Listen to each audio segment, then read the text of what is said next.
London lifestyle. Kati atuyingidde weekend olunaku olw'ejjo ng'ennaku z'omwezi 10 wabadde ebivulu. Ekimu kyabadde awo ku Sheraton ekya Catherine Kusaasira, ate ekirala nga kiri awo ku Serena Hotel ekya 10 years of Spice Diana, byonna byasobodde okubeera nga bitambula bulungi. Kati era tetuyinza kwerabira amawulire gabaddewo olunaku lwa jjo. Ejjo omubiri gwa Sseggirinya gwasobodde okubeera nga munnange gutwalibwa awo mu Palamenti. Era waneeno sipiika yasobodde okubeera nga ategeeza bonna ababaka nti nga bakkiriziganyizza buli mubaka agenda kutoola emitwalo 3 era ganeeno gajja kubeera nga gayambako munnange famire y'omugenzi Sseggirinya. Kati kitegeeza zireyo mu bukadde 150 esobola okubeera nga munnange zikuŋŋaanyizibwa okuva mu babaka aba Palamenti. Kati awo bamugjeewo ne bamutwala omuzikiti gwa Kawempe Mbogo okusobola okulaba nga bamusabira, ate oluvannyuma munnange ne bamwolekeza mu maka ge agasangibwa eyo Kasangati ebulamu. Kati Bajjo Alfonso Andrew Mukasa ono y'omu ku bagenze maaso n'okubeera nga bakola amawulire ku lumbe. Yabadde ayogera naye nga mumanyi nti nno enjogera ya Bajjo ebiseera ebisinga abeera aroganti, ayogera teyeefiirayo. Kati agenze ne kimusanga nga abantu bakoowu, abamu ndowooza babeera baagala kunywa buugi, abalala kwamuka kifo basobola okubeera nga baddayo ate ye kwe kujja. Kati mu bigambo bye ndowooza ebyasinze okubeera nga binyiza abakungubazi ye Bajjo okugamba nti ebimu ku byaviiriddeko Honorable Muhammad Sseggirinya okufa. Ekisooka gavumenti, ekyokubiri mbuze enkwe. Kati ekyo kyanyizizza nnyo abakungubazi ne bagamba ogamba oti enkwe nga gw'omwe yavaayo n'ovuma Robert Kyagulanyi Ssentamu pulezidenti wa NUP. Jjukira ono mu ntandikwa ye teyeegaana agamba kituufu nga promota yafuna obukadde 8 ku ssente ezaafuluma.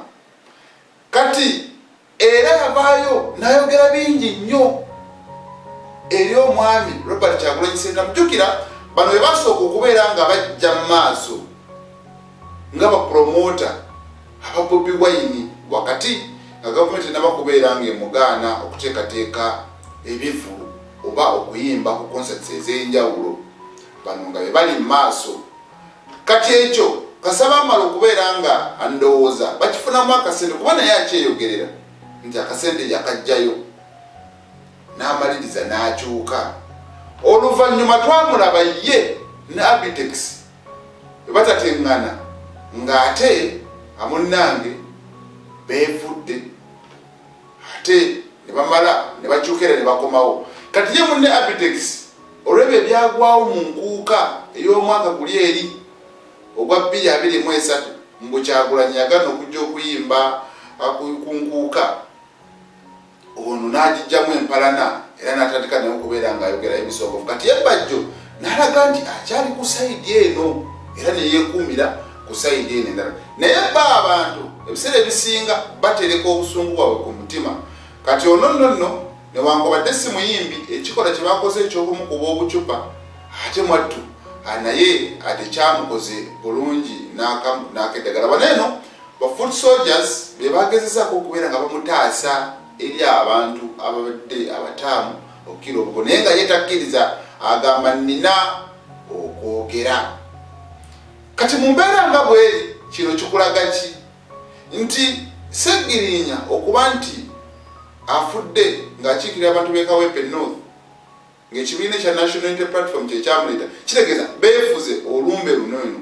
Tulabe nga poliisi ekirimu kitono kubanga ba foot soldiers buli wamu babadde beebulunguluddewo, buli wamu babadde weebali. Kati ono amunnange basobodde okubeera nga bamwambaza obucupa, bamukuba obucupa, naye ebimu bimuviiriddeko okubeera nga akuba obucupa. Kansooke mbikutereyo naawe osobole okubeera nga weewulirirako abakulu bazibona owaye tukayira akasindalo kasa tukayira akasindalo Lodi kansala ngabamusamiriza obaleko James Lubiru oyagala mwebale kwolekera munaffe Sseggirinya mpolampola tugenda kugenda mpolampola onalebolo alisitwaniriza mwenna abaze mulumbe ekiro kyaleero okwolekera muganda waffe Sseggirinya twebaza Chairman Nyanza okuteekateeka obulungi n'abatukolekeddeko bonna twebaza onalebo w'ekitundu kino onalebo Nkunyingi Wada onalebo Naluyima abadde wagenze omukubire ku ngalo Mama Sam nze nno nina ebigambo bisatu byengenda okwogera ku mugenzi Sseggirinya kubanga dde mukwano gwe naye sagala kwogera bigambo bibakyamukkiriza ngenda kwogera mazima ayagala agawulire atayagala agakole ki agaleke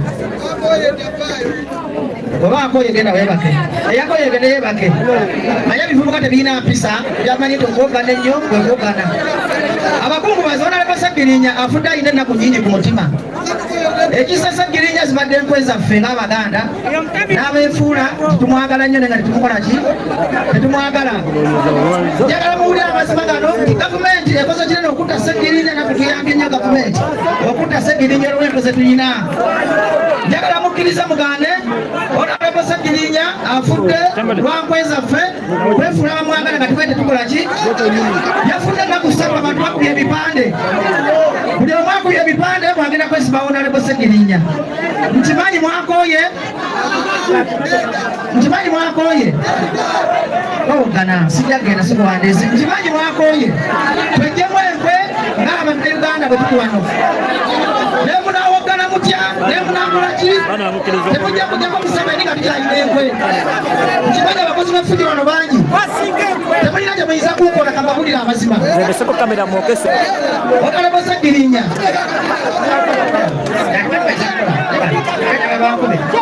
njagala omuntu omuwala nkuba akacupa tewali agenda kunzita tewali manyi g'abantu bali bayaaye bano bayayeyayi ndeka njogere okupa akasindalo mulwana bulwani era omusindalo badwegere okuva ku makya bano abantu ababiri abasatu tebasobola kunzita ku ki ku mulamwa nze mbadde nolwaleko Sseggirinya era temulina kyekuyinza kunkola wano abantu abaagala tukyuse enfuga embi tolese akabalero ag'empisa tuvenga mukolaga empisa embi n'obwogana obwoganyi era nanja kwogera ku mbeeroza Shalom Television Uganda Dr. Nzayunga bulijjo nze nkuweereza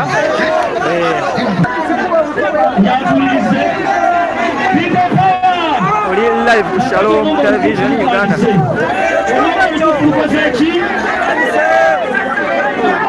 abantu banyimba abantu bakulu kibayigiriza ntobeera sayidi y'abantu yokka myagana live ku